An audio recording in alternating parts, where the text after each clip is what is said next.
What's up, everybody? B2. You're going to want to watch this one. We're going to talk advanced coalition strategies. So here comes the intro.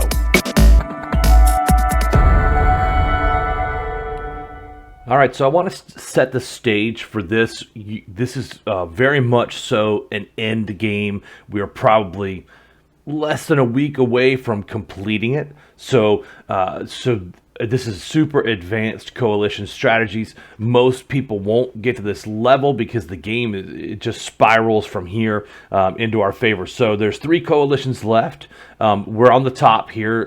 We have been pretty much outpacing the other coalitions all game. So it is pretty. That's why I said this is end game on here, right? So you're gonna look in here. We have India, Iran, Japan, United Kingdom, Vietnam.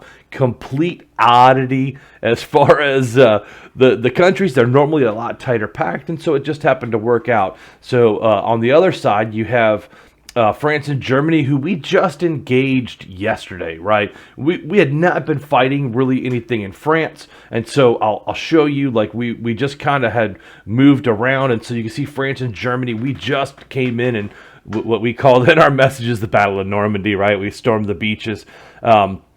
And kind of move through this area. So you can see what's going on in here. As far as the other coalition, though, we had been fighting them for a while, this United Coalitions. And if I show you, it's Mexico, U.S., Cuba, Peru, right? And in that scenario, you can see how we're just on different sides of the map. And we kind of expanded until we had to fight another big coalition, right?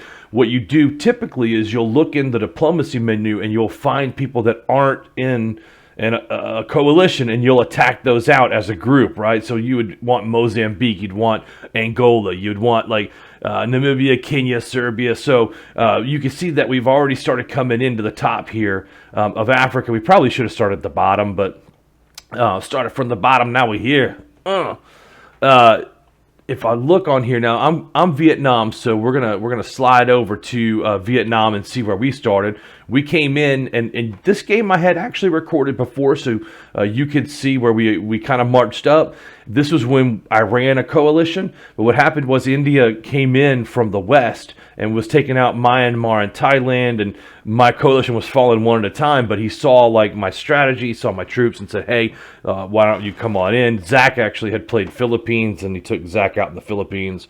From there, once I joined in, I came south and took out all of this, and then in Australia, he had by then been able to produce some carrier groups and things of those natures to help push through Australia. And we took Australia last week really fast. New Zealand came in. I cleaned up all the islands and took all the little VPs in here that you can't really see. If I go in, you'll see down here like Japan. Well, actually, yeah, it was Japan. Sorry. Japan came in and was able to land in some of these places and take these little countries all around here. So pretty neat.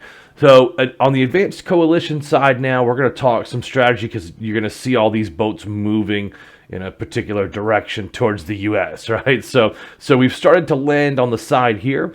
But more importantly, what we did was get strategic and say, we need to knock out a country. So I came in from Vietnam and stretched out through Cuba, right? So if you look at the diplomacy menu, and Cuba's up here, he's in the top. And what is this? 1, 2, 3, 4, 5, 6, 7, 8, 9. The top 9 on the menu.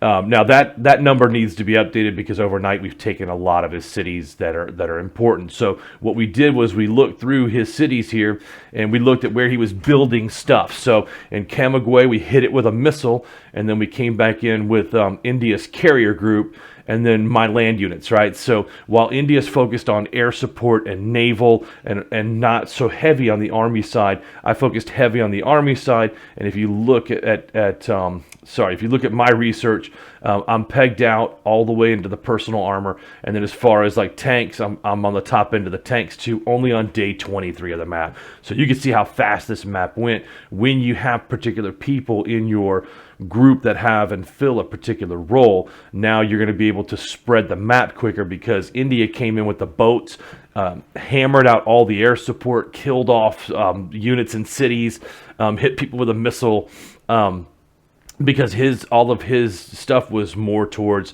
ships and and air support while I was doing all the land units, right? If you look at our coalition and you look at the different people that are in here, Japan is focused more on being able to land anywhere with his troops, right? So he went with a naval, I'll show you. It's easier just to kind of show it than it is to explain it, but he came through and went with the naval infantry. Why is that important? It's important because they can land anywhere, they can embark and disembark without a harbor and conquer territory. So while all those little islands all over the place, he focused on building naval military so that we could do that, and I could take the mainlands, and then we had somebody to come back behind and sweep up the VPs, right? So that's what you'll notice, because out here, if San Juan doesn't have a harbor, which it does, but like this doesn't have a harbor, right? So you're going to miss this point by not having a naval.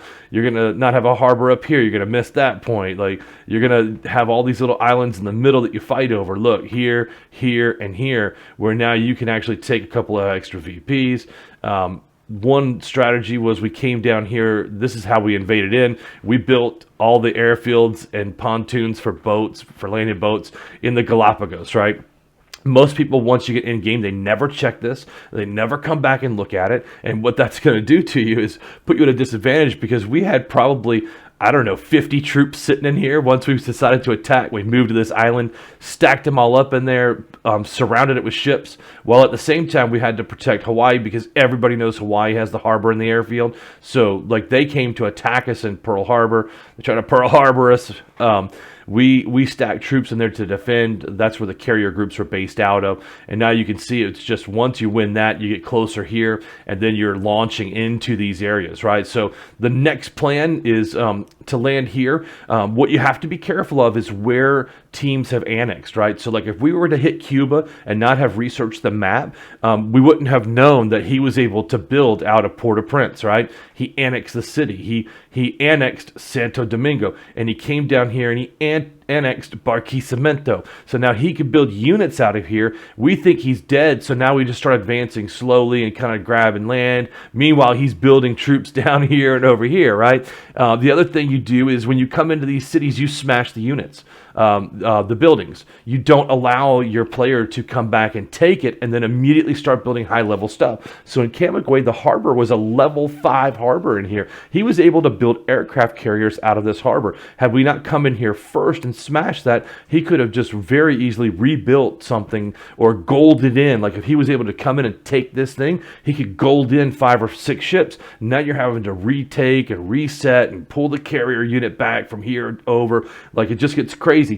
You also don't want them to fly units in right on top of you. So if he was able to come back here and take this, and this had an airfield in it, now all of a sudden you got troops flying in from all over the place. So what you do is, and I don't know that I think I've smashed everything. Let me roll in here and see.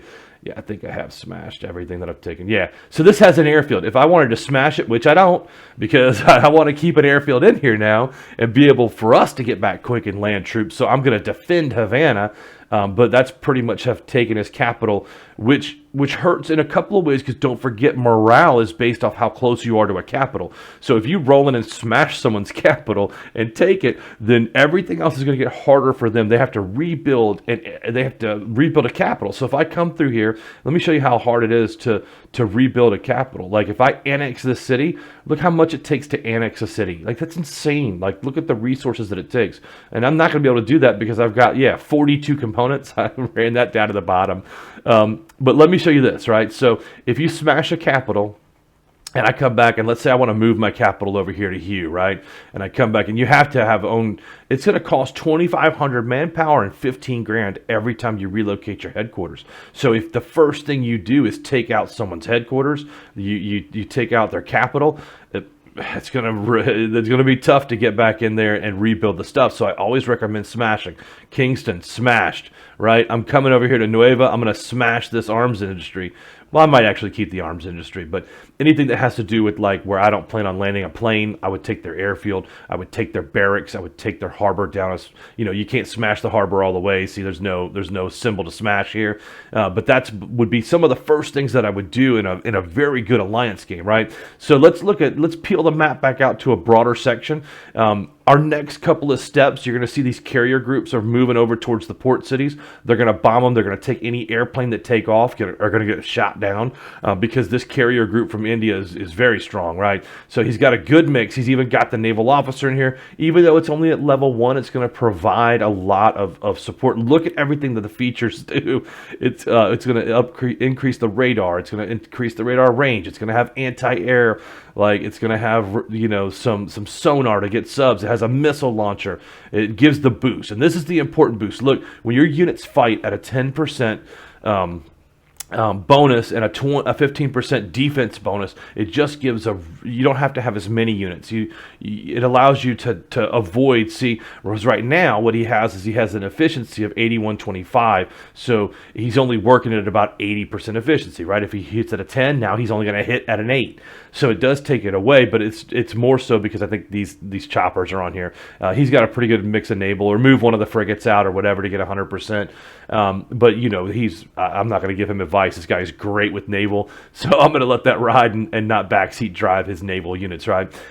He cleared the way for me. He could have just as easily brought a stack with him and taken all these cities himself, but he knows that if he provides this carrier group here for me and clears the way, that I can take out another message. Here we go with a message from Tommy Boy. At the same time, though, now he doesn't have to focus. He can come over here and continue marching land units this way from India, right? So he's got some support from Great Britain, and he's coming up through the side. Like, he's done just an excellent job. And again, because he's air and navy, he's got a second group over here that's making its way around, right? So very, very advanced player. Love playing with India. We'll probably try to group with him on each time we start a new map. Just the way this has gone has been excellent. Every single one of our players have been active, and so we'll probably join games together just so we can enjoy the benefit of knowing that people are going to cover. And so he's marched all the way across to the west and built units, and is coming through the other side as well. So just a very high-level look at a coalition on the map side. We expect to be through France and Germany. Look, Great Britain from the left, India from the right. They're getting the squeeze, and then of course Iran just gobbling up cities down here. What's hard to do when you attack from all three sides, like, you know, you have three big bulk of units. As a defender, you just don't, you can't anticipate. You don't know, like, where is this guy going to come next? Look at this front. He's probably, I would say, Brussels and up this way. What you want to do is you want to connect land. You don't want to leave gaps in your land for boats to come in and out. So they're going to come down and finish. Looks like they're finishing up in here. Yeah, Germany.